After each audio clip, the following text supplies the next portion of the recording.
Bonsoir à tous, très heureuse de vous retrouver pour le JT sur 8 Mont-Blanc. Nous sommes le jeudi 27 décembre et voici les titres ce soir.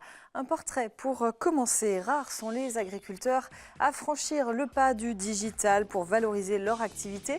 C'est pourtant le choix de David Meyer qui possède la bergerie d'Aïs en Haute-Savoie. Une centaine de chèvres et des ambitions numériques qui font plutôt bon ménage, nous le verrons. Deuxième épisode de notre série de la semaine ensuite qui nous emmène à la rencontre des fabricants de ski. Nous nous intéresserons à une renaissance ce soir. L'atelier Chamonère de Peter a été totalement détruit dans un incendie en 2016. L'artisan s'est reconstruit depuis et Victoria Lopez l'a rencontré. Mais avant ce grand coup de chapeau, le chien Gétro et son maître sauveteur Raphaël ont sauvé un enfant de 12 ans ce mercredi grâce à leur patience et leur talent. Il avait été emporté par une avalanche à la Plagne et a passé près d'une heure enseveli sous la neige. Le jeune skieur évoluait en hors-piste en tête d'un groupe de 7 personnes lorsque la coulée de 500 mètres de large s'est déclenchée sur leur passage. Un sauvetage d'autant plus impressionnant que le garçon ne portait pas d'appareil de détection d'avalanche. Il s'en sort avec une jambe cassée et a été transporté à Grenoble pour observation. La gendarmerie de Savoie a qualifié ce sauvetage de miracle en saluant le chien et son maître. Dans le tweet que vous avez vu, Christophe Castaner, le ministre de l'Intérieur, a tenu à rendre hommage à ces héros du quotidien.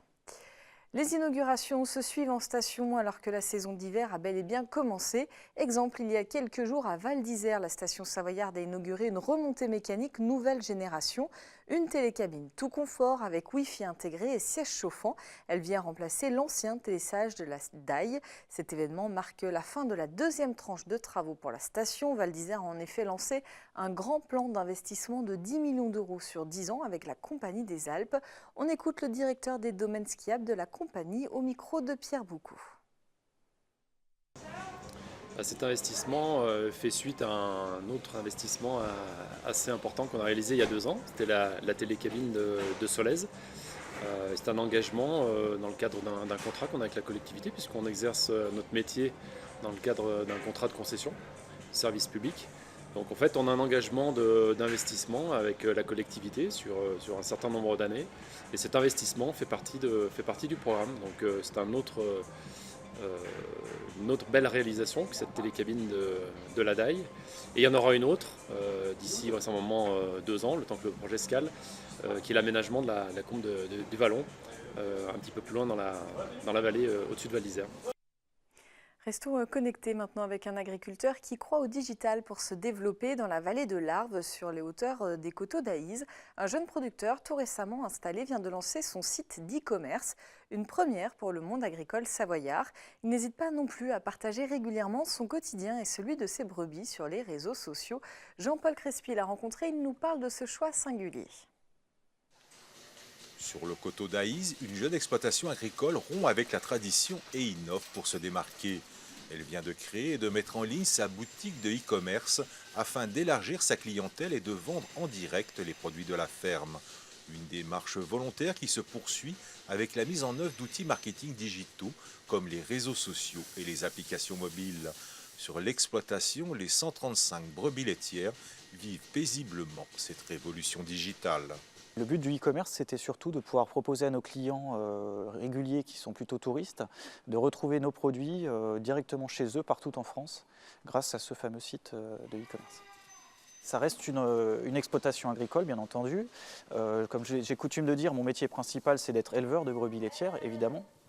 Mais aujourd'hui, je pense qu'il faut surtout regarder cette exploitation comme une entreprise. Et donc aujourd'hui, il faut développer cette entreprise de la même manière qu'on pourrait le faire dans l'industrie ou dans du secteur tertiaire. Vécu comme une alternative supplémentaire, mais néanmoins nécessaire par l'agriculteur pour vendre sa production, cette approche économique a pour objectif de renforcer son réseau de distribution traditionnel. Elle constitue simplement une nouvelle alternative pour dynamiser son exploitation par une relation commerciale élargie. Cette communication et ce marketing changent un petit peu le regard qu'on pouvait avoir sur notre exploitation. Aujourd'hui, on a quand même évolué de plus de 25% notre chiffre d'affaires grâce à ces réseaux, donc ce qui est quand même pas négligeable. Et on a une progression de l'ordre de 50% par rapport à l'année dernière, donc ce qui est énorme. C'est une croissance qui est très rapide. Donc on est un petit peu victime, si je peux dire, de notre succès, parce qu'aujourd'hui, nous avons déjà 135 brebis laitières, alors qu'initialement, notre projet était plutôt d'en avoir 120. Donc on a déjà plus de brebis que ce que l'on imaginait au départ, et ce n'est qu'un commencement.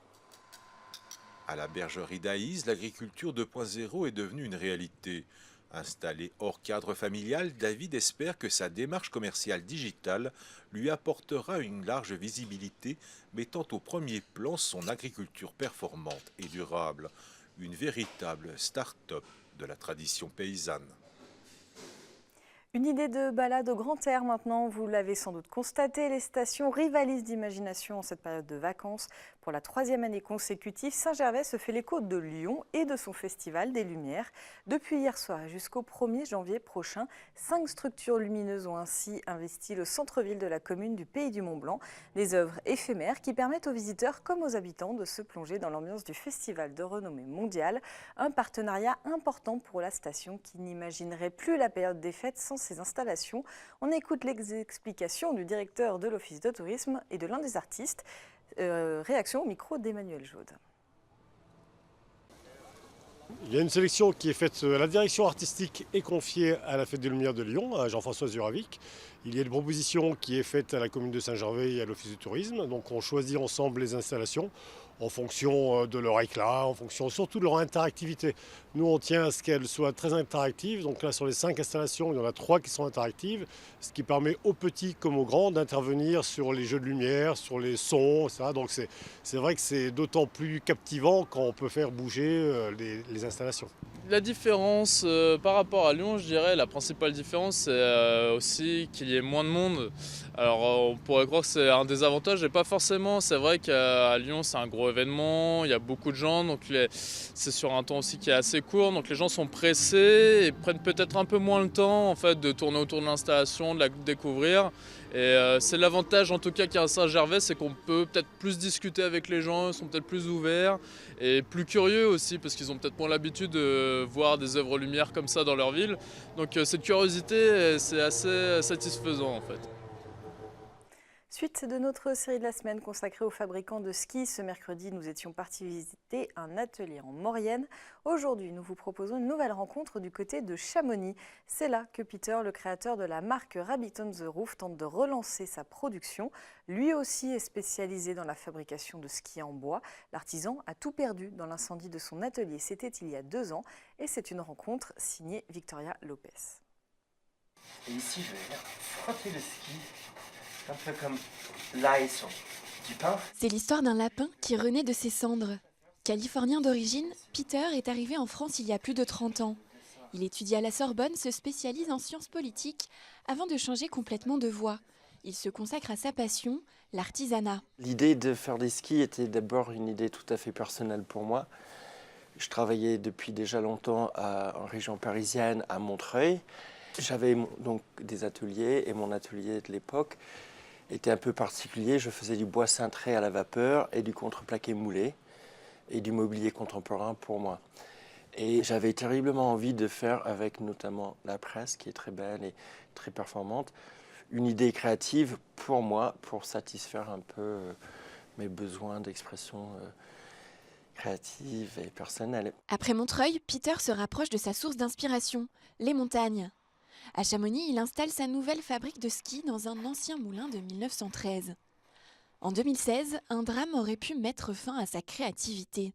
C'était le 8 décembre 2016, donc ça fait 2 ans et 2 semaines qu'il y avait ce feu qui nous a tout enlevé finalement. On a tout perdu, inclus notre habitation, nos affaires personnelles, tout l'outillage. Plus de 20 ans de vie, de collection de bois précieux, et ainsi de suite, de machines. Mais heureusement, personne n'a été blessé. Et puis, on se rend compte que finalement, c'est que du matériel.